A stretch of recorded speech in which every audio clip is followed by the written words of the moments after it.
You know, when I was a kid, I used to watch a lot of TV shows. Some were awesome, and some, well, you get the picture. So I guess it's time to ask, does this hold up?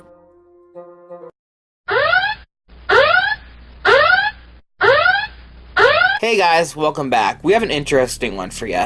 We're going to indulge into a Halloween-themed animated movie from the mid-2000s, 2006 to be exact. I saw this movie in theaters back then, and remember thinking it was a pretty solid movie.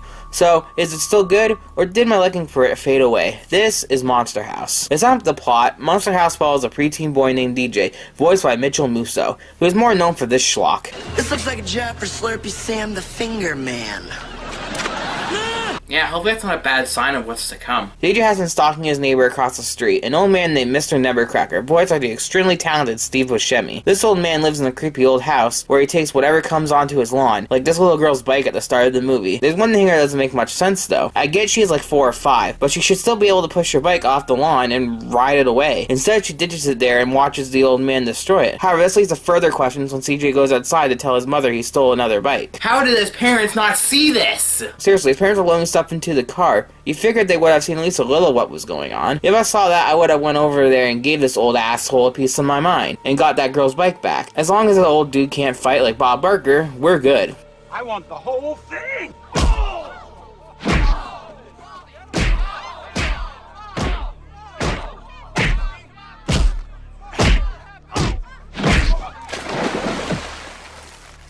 Anyways, we are then introduced to a few more characters. Elizabeth, Z, who is DJ's babysitter, voiced by Maggie Gyllenhaal, and her boyfriend Bones, voiced by Jason Lee. These two are just your typical edgy 2000s teenagers, and that's about it.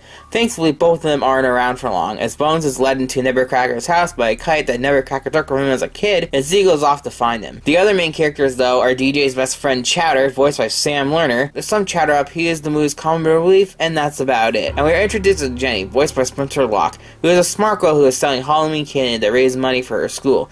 The boys are watching her and drooling over her when she decides to walk up to Nevercracker's house, and the boys try to stop her. Not believing them, she goes up to the door anyways, where the walking path of the house raises her up and tries to throw her into the house. I'm sorry, but how does no one on the street see this? You could say they're all at work or something, but someone has to at least hear what's going on. If I heard a bunch of kids scream bloody murder, I would at least take a look outside of the fucking house to see what's going on. Anyways, one thing I noticed about all these characters is that they are nothing but cliches, and no personality whatsoever. Chowder is the funny dumb kid, DJ is the leader that gets the girl, Jenny is a smart mature one, Z and Bones are edgy teenagers, the parents are assholes who don't give a shit, Nevercracker is an old asshole, and just every character that appears in this movie is just a cliche. For example, we're introduced to 2 cops after Jenny decides to call them after what happened in front of the house. The cops show up and are voiced by Nick Cannon and Kevin James? I guess Paul Blart took that cop job after all. Can you guess what these guys' personalities are? The main cop is a smug asshole who thinks the kids are full of shit, and the sidekick is a newbie moron. Seriously, how fucking lazy do these writers get? More of the plot unrolls though when Chowder's basketball accidentally lands on Nevercracker's lawn. Nevercracker takes the ball and yells a storm at the kids,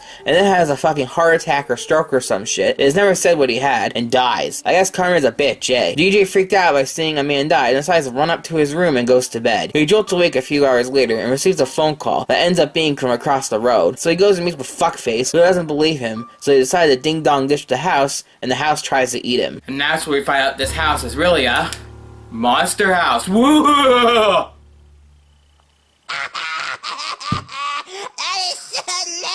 Anyways, Jenny is then introduced, as I said earlier, and nearly gets eaten by the house. I still don't understand how no one fucking saw that, by the way. As well as being introduced to Paul Blart Dick Cop and Dumbass, as also mentioned earlier. Now not knowing what to do, they decide to pay a visit to Skull, who is a master gamer. However, is it just me, or does his voice sound familiar? Eyes are on your head. Sir?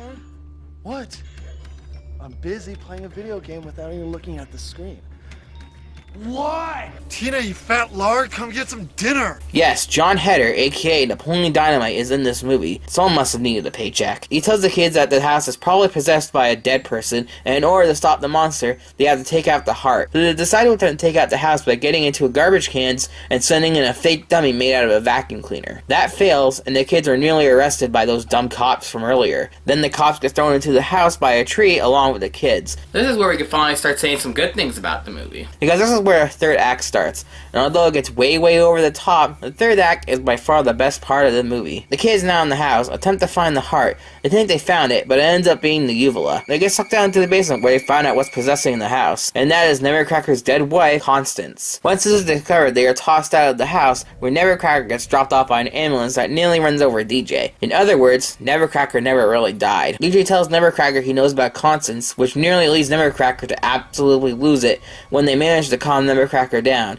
And you find out why his wife is down there. Turns out when Nevercracker was young, he rescued Constance from a freak show as she was a massive, morbidly obese woman. He buys the property and starts building a new house for both of them to live in, when Constance starts freaking out that some kids are looking at her. Nevercracker tries to get her to calm down, but the kids start throwing eggs, which causes her to try to attack them, but she falls down into the foundation of the house, and also accidentally pulls a lever that pours concrete on top of her. Seeing why Nevercracker is such an angry asshat is actually my favorite part of this movie. It ironically breaks the cliche by telling you why an angry old man is, well, an angry old man. And I like that. In fact, this made Nevercracker go from one of my least favorite characters in the movie to my favorite character. It shows that he doesn't want to be an old grumpy psychotic asshole, but he has no choice as the whole town will be in danger otherwise. Once that's all done, they decide to pull a Batman v Superman and team up to take out the house once and for all. And the most over-the-top shit follows. The house comes to fucking life and starts chasing them. How does no one fucking see this happening? Okay, I can maybe buy that no one saw the house almost eat Jenny, but there is no way, no fucking way, no one sees a giant-ass house with arms and legs, chasing 3 kids, and an old man down the damn road. Like, are these kids living in a fucking ghost town or something? Seriously, this makes no goddamn sense. With that said, the way they take out this house is pretty cool. Nevercracker tries to take out the house himself with a stick of TNT, but it's picked up kind of King Kong style. The kids come out just in time with a fucking crane and start tearing this thing scrap by scrap. Yeah, you can see why I'm saying this is over the top. The house tosses Nevercracker, and DJ gets the dynamite from him and goes to the top of the crane with Jenny, who kisses him, which gives him the balls to swing from the crane and make an impossible shot into the house's chimney and blows up the heart along with the entire house. My god, this is insane. Nevercracker is now a free man, and I'm not going to lie, this scene is a little sad. Makes you feel pretty bad for the guy having to put up with that for 45 years. This movie ends with Jenny getting a ride home, and the boys helping Nevercracker give the neighborhood kids their stuff back, and then go trick-or-treating. This leaves the question though, what happened to the cops and Bones? Well, there are 2 little after credits things showing both the cops and Bones coming out of the house. The cops swear to never tell anybody what happened, and Bones comes out with his kite that was stolen from him, and goes to Z, who is flirting with Skull? Didn't see that coming, and decided to leave Bones for him. So the edgy girl leaves her bad boy boyfriend for a chubby gamer? Jeez, I gotta find out where this place is. I'm moving. Take care, everybody. Adios! And that is where the movie officially ends. So that was Monster House. Was it a good movie?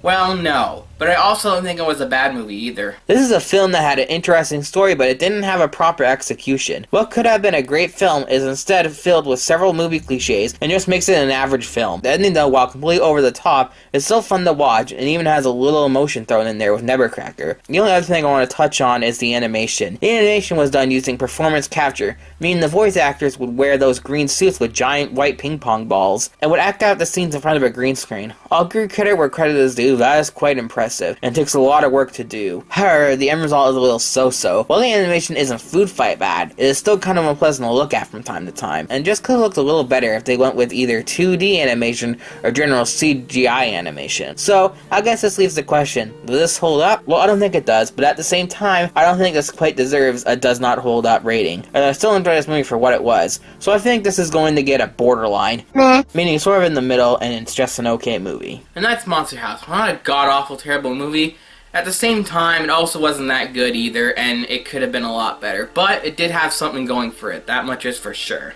So thanks for watching, guys. If you're new here, please hit the subscribe button. I'm getting so close to 200 subscribers now. We were at 200 subscribers, but I dipped below it recently at the recording time of this video. So please, let's get to 200 subscribers and then some. It would help me out so much. Also, please like this video and comment down below if you have any questions or you just want to start a discussion down below. I'm always up for people commenting and I always respond. So, feel free to comment down below. Anyways, guys, that's going to do it for me today. I got another review to work on after this one, actually.